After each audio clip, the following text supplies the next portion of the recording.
नमस्कार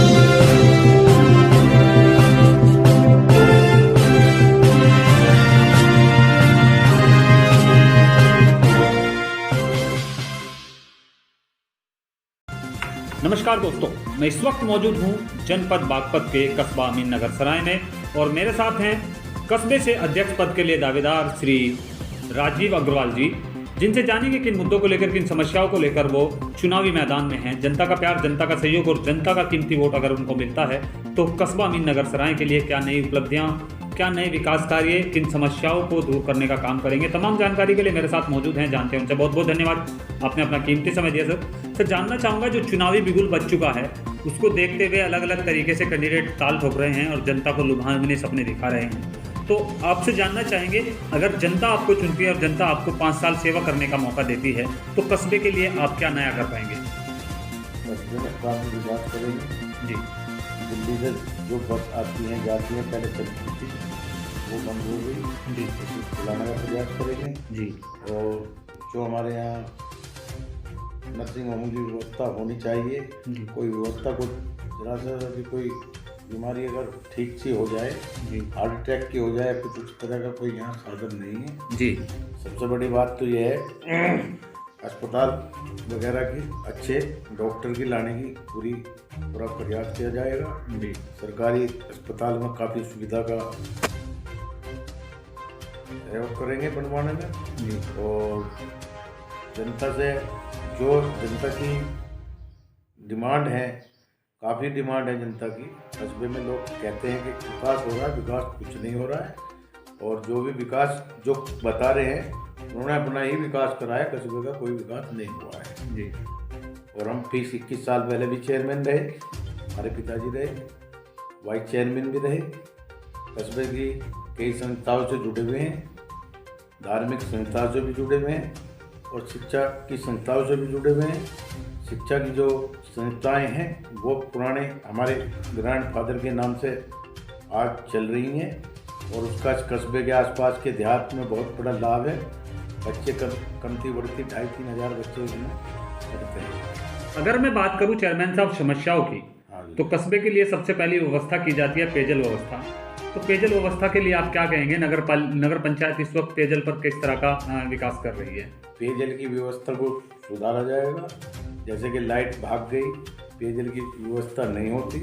हमने पहले भी 21 साल पहले भी जनरेटर ला के खड़ा किया था और जैसे अब लाइट भाग जाती है तो एक एक्स्ट्रा ट्रांसफार्मर रखा जाएगा।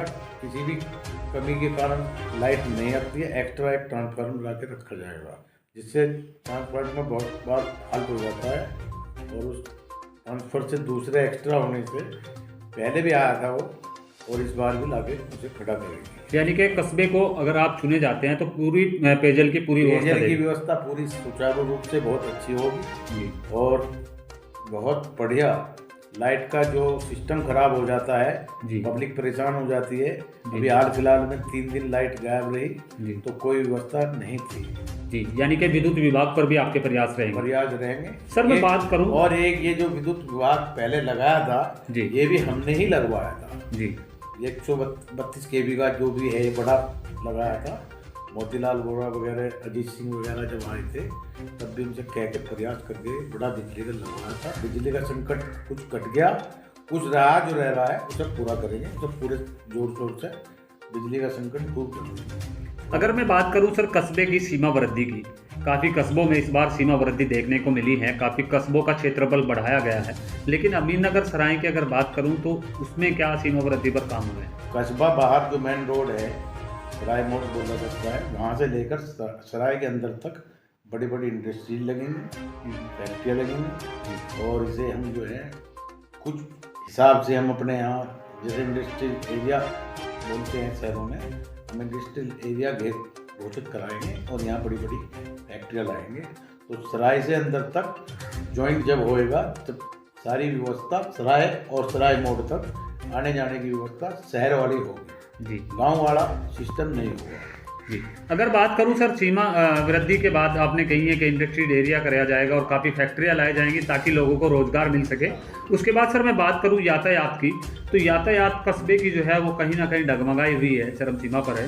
तो उसको देखते हुए क्या रहेगा कस्बे के लिए, किन यातायात पर क्या काम करने की ज़रूरत पड़ेगी? यातायात तो जो कस्बा मोड़ से जुड़ जाएगा, ट्रैफिक चलेगा तो व्यवस्था अपना आप बन जाएगी। जी, कस्बे में आने जाने की कोई दिक्कत नहीं रहेगी, कैसी भी दिक्कत नहीं रहेगी। एक्स्ट्रा जो बसें चलेंगी, जैसे सिटी बस बोल देते हैं, इस तरह की सिटी बस वगैरह जो शहर में बोलते हैं, इस तरह की व्यवस्था मोड़ से वहाँ तक की रहेगी। जी, अगर बात करें सर दूसरी, यहाँ पर प्रधानमंत्री आवास योजना के तहत कस्बे को काफ़ी मकान देने का काम किया गया है, तो क्या कस्बे पर आवास योजना के तहत कोई विकास कार्य हुआ है? मुँह दे की व्यवस्था हुई है। जी, हमारा ध्येय एक रहेगा, हमें मुँह देखी किसी का कोई काम नहीं करना है। जी, हमें वोट जिन्हें दिया उसका भी, जिन्हें नहीं दिया उसका भी। जी, पहले से यहाँ ये होता कि जिस आदमी को वोट दी है उसी ने उसी के मकान बनाए हैं। जी, मकान वगैरह में जो धांधलीबाजी चली है वो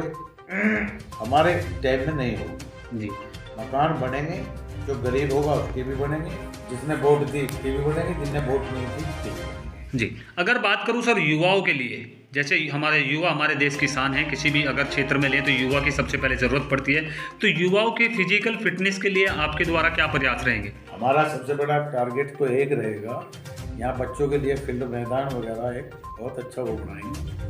उसमें फील्ड का मैदान होगा, बच्चे उसमें सब अपना, उसमें हम क्या नाम है जिम वगैरह जो है सारा उसका सामान डाल के, और क्रिकेट, बैडमिंटन और जिम का जो भी सामान कार्य उसमें जिम में काम होता है वो सब व्यवस्था बहुत अच्छे तरीके से चलाएंगे। अगर बात करूं सर बुजुर्गों के लिए, तो बुजुर्गों के लिए क्या प्रयास रहेंगे? बुजुर्गों को जो सिस्टम है पेंशन का, पेंशन वगैरह जिसकी बनने की योग्य है उसकी पेंशन टाइम पे मिलेगी, जिस समय से उसका काम होगा।